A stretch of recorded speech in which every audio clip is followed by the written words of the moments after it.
Servants of Satan. Written by Seabury Quinn. Read for you by Edward E. French. Part 2. Giles and Martha Corey.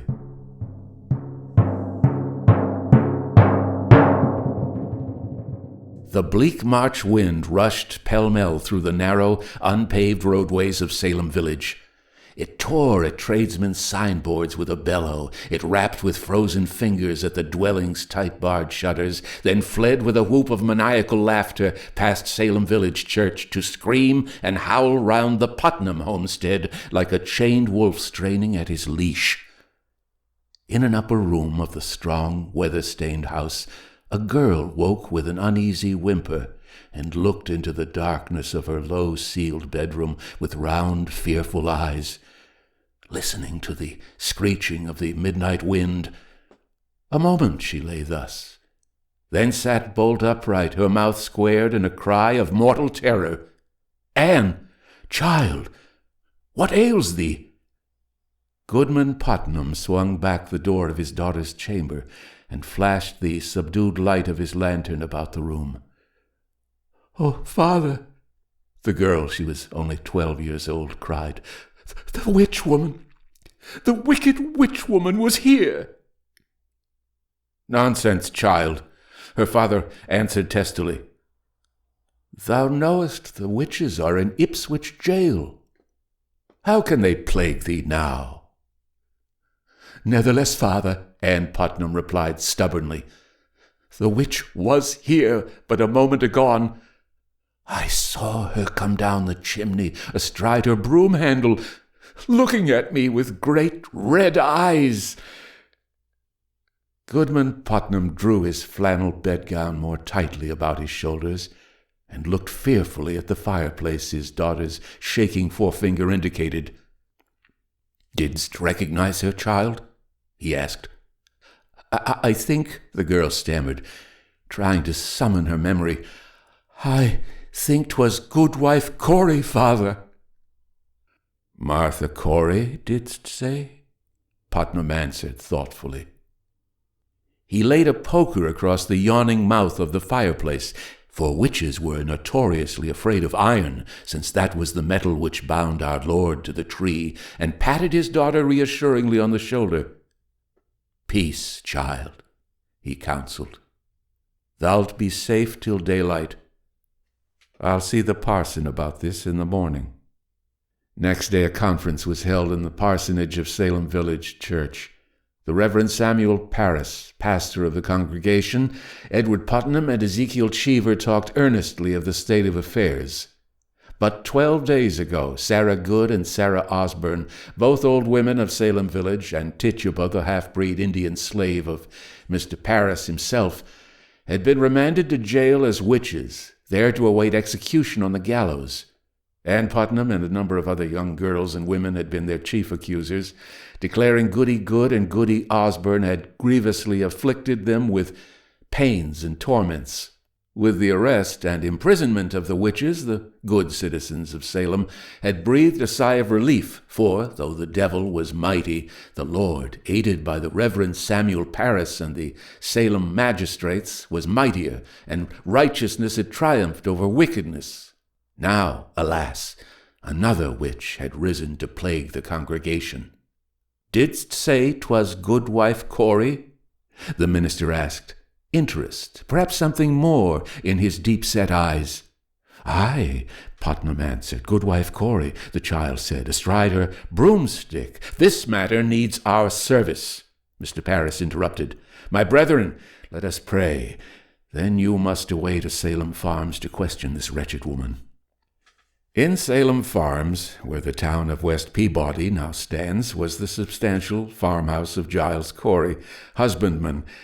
Corey was past his 80th birthday, but a better man in strength and endurance than many only half his age. Neighbors told wonderingly how he could cut a wider swath with a scythe than any man in the hayfield, how he had been known to lift a keg of cider to his mouth and drink from the bunghole as though from a mug, and how a drunken farmhand, relying on the old man's age to render him feeble, had paid for his folly with his life when he made a murderous assault on his employer. The laborer had attacked Corey with a flail, and the old man had defended himself so stoutly with his bare fists that the other subsequently died of the beating he received. Several of the neighbors had little cause to love Giles Corey.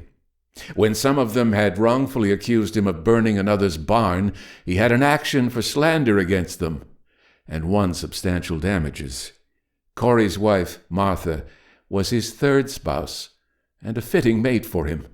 Though past 60, she could turn out more work than any woman in the neighborhood, and the uniform perfection of her butter and constantly healthy condition of her chickens and geese were matters for envious conversation among other farm wives.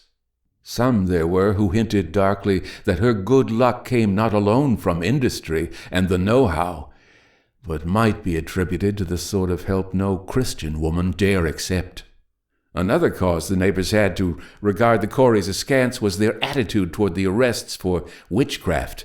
When residents of the village and farms alike were crying out upon Goody Osborne and Goody Good, the Coreys stood aloof, Martha Corey declaring she would not convict a dog of egg-sucking on the testimony of hysterical children.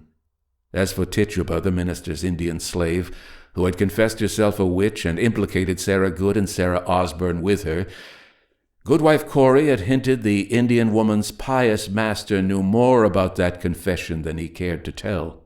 Ann Putnam, the 12-year-old girl whose testimony, without cross-examination, had sworn away the lives of Mrs. Good and Mrs. Osborne, had heard Martha Corey declare she ought to have been soundly spanked, that she was a tale-inventing jade. Now Ann Putnam had told her father it was Martha Corey who entered her bedchamber astride a witch's broomstick. On the morning of March 12, 1692, Edward Putnam and Ezekiel Cheever rode into the barnyard of the Corey farmhouse and clambered on the kitchen door with their sword hilts.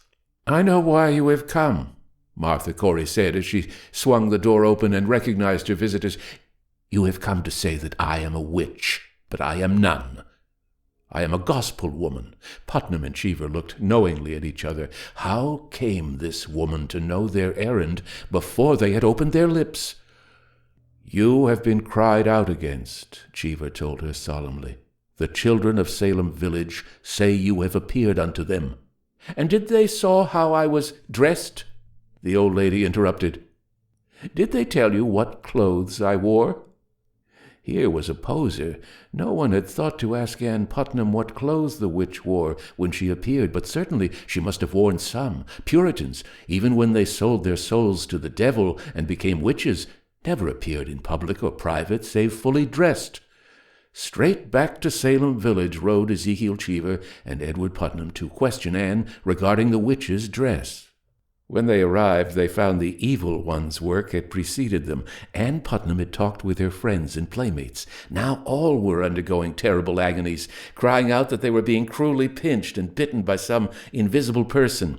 Between times they were crawling beneath chairs and tables, sticking out their tongues at fathers and mothers, and acting generally as no well-behaved Puritan children ever acted when not under the spell of some powerful witch or wizard. "What clothes wore the witch when she appeared last night?" Putnam asked his daughter. She, the girl strove to recall, then fell to sobbing bitterly. "I cannot tell," she wailed.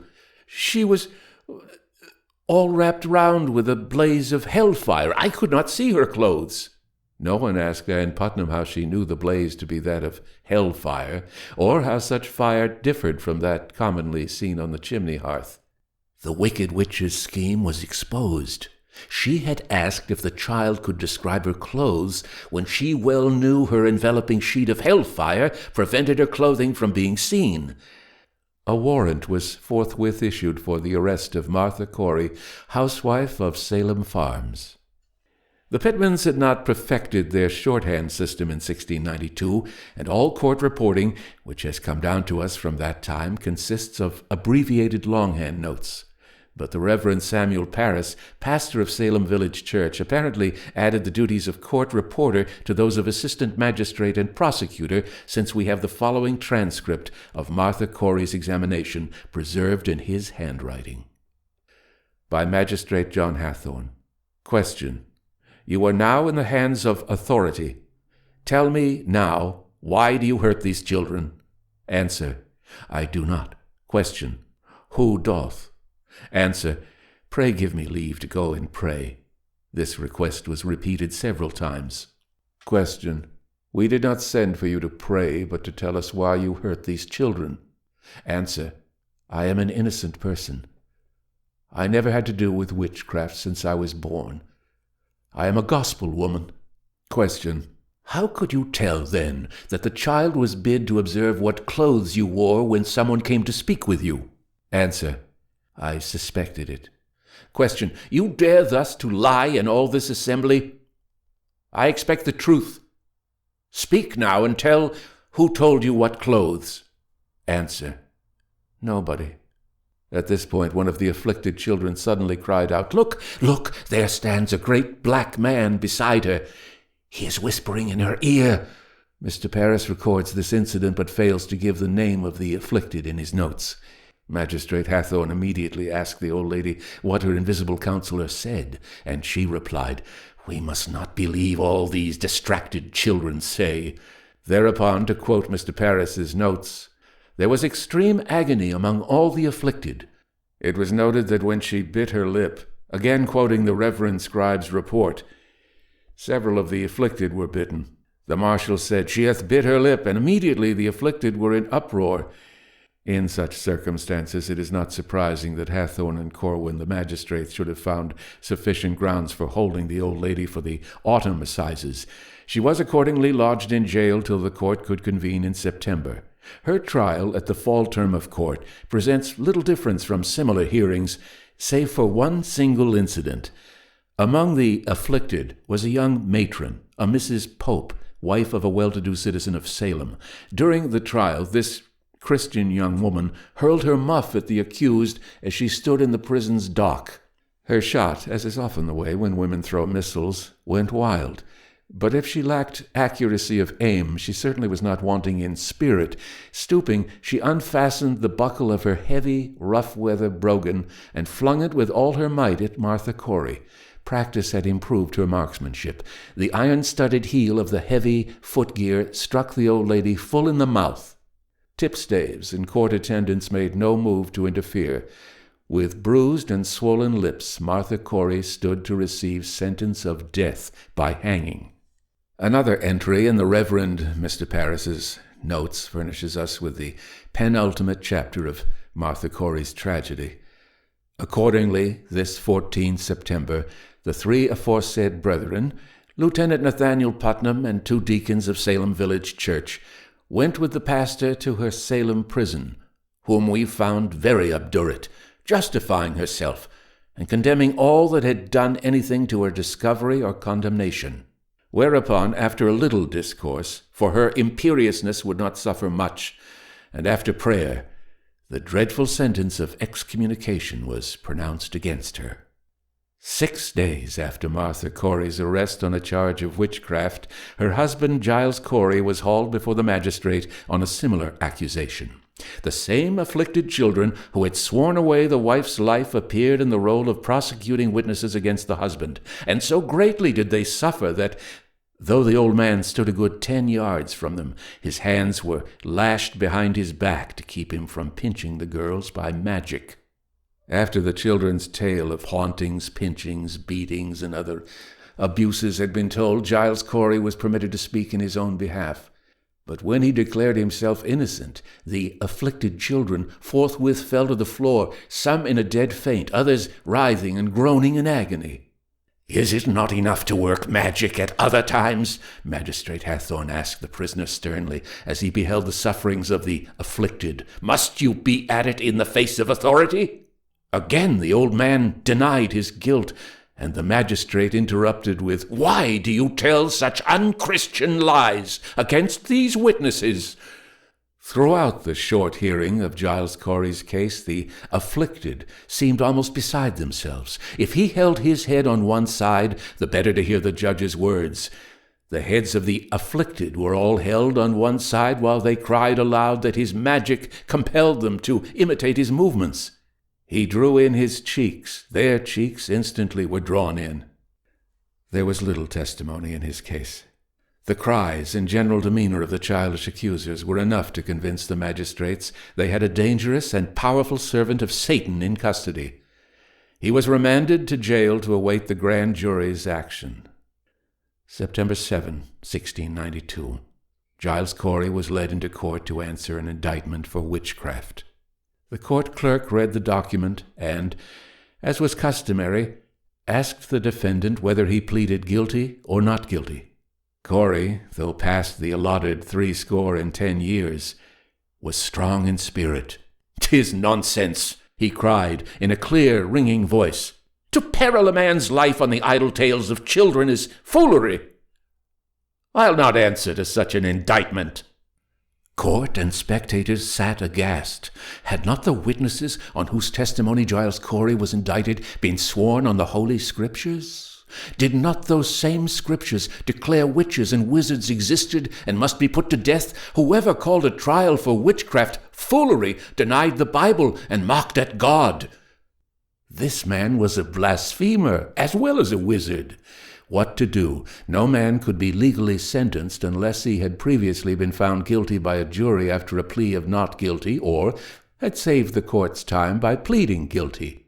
The court took counsel upon the case, then decided to apply the terrible penalty of peine forte et dure. This was literally applying pressure to the accused, since it consisted of laying him on his back and piling upon his chest and abdomen as great a weight of timber, stone, or iron as he could bear, and more, till he either died or agreed to answer guilty or not guilty to the indictment charging him with crime. Note: while the terrible penalty of peine forte et dure was inflicted only once by a court in America, it was by no means unknown in England. Juliana Quick died by it in 1442. Anthony Arrowsmith suffered a like fate in 1598, as did Walter Calverley in 1605 and Major Strangeways in 1657. A similar case was recorded at the Cambridge Assizes as late as 1741, though the victim is unnamed. The punishment was abrogated by Act of Parliament in 1772. The English law differed from that of continental European nations in that it strictly forbade torture of accused or witnesses to make them testify. But an ancient statute, dating to the reign of Henry IV, permitted this form of torture for those who delayed justice by refusing to answer an indictment. It mattered not that the accused's conviction was a foregone conclusion. He must have his day in court, and judge and jury must indeed, go through the motions of according him a fair trial before sentence could be legally pronounced and executed. On Monday, September 19, 1692, Giles Corey was taken to a spot near what was later to be the site of the Howard Street Burial Ground and Brown Street, Salem, laid on his back, and buried under a great pile of timber and rocks. Puritan conscience battled Puritan conscience. The firmness of purpose which led the conscientious officers, blinded by the crude superstition they mistook for religion, to torture aged Giles Corey, was the same firmness of purpose which made the old man refuse to go through the farce of a trial for a crime he knew to be impossible. It was the same uncompromising spirit which had already wrested a new world from red-skinned men of the woods, and would later hold it against red-coated men of the king. Giles Corey suffered for being ahead of his time. He denied the existence of witchcraft in a day when nearly every one firmly believed in a personal devil with horns, hooves, and a tail. When the process of applying pressure commenced, Corey begged the officers to pile as much weight on as possible, quote, that his sufferings might the sooner be ended, unquote. Robert Califf, a liberal-minded merchant of Salem, who did all in his power to stem the rising tide of madness during the witchcraft presentations, relates a horrifying incident of Giles Corey's death. Quote, in pressing, his tongue being pressed out of his mouth, the sheriff with his cane forced it back again while he was dying. Unquote. Martha Corey was hanged on Gallows Hill, Salem, September 22, 1692, 3 days after her aged husband suffered the cruelest death ever imposed by civilized men on the North American continent.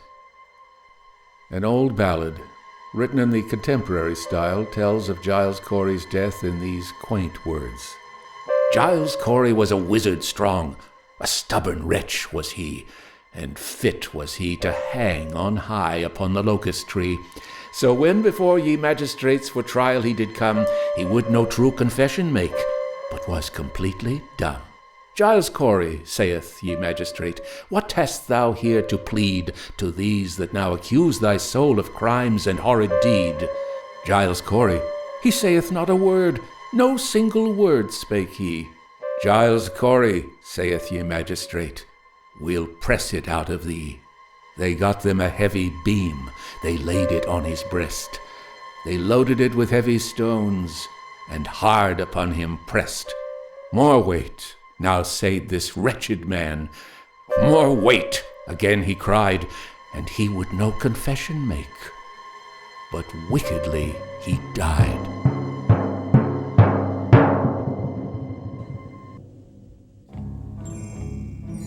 End of Part 2.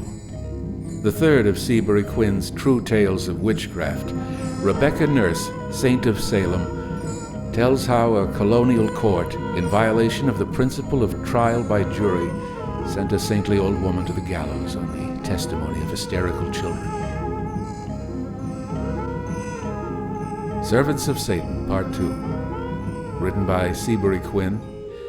Told to you by Edward E. French. Is copyright 2023. All rights reserved. Inquiries should be addressed to email edwardfrench06@hotmail.com.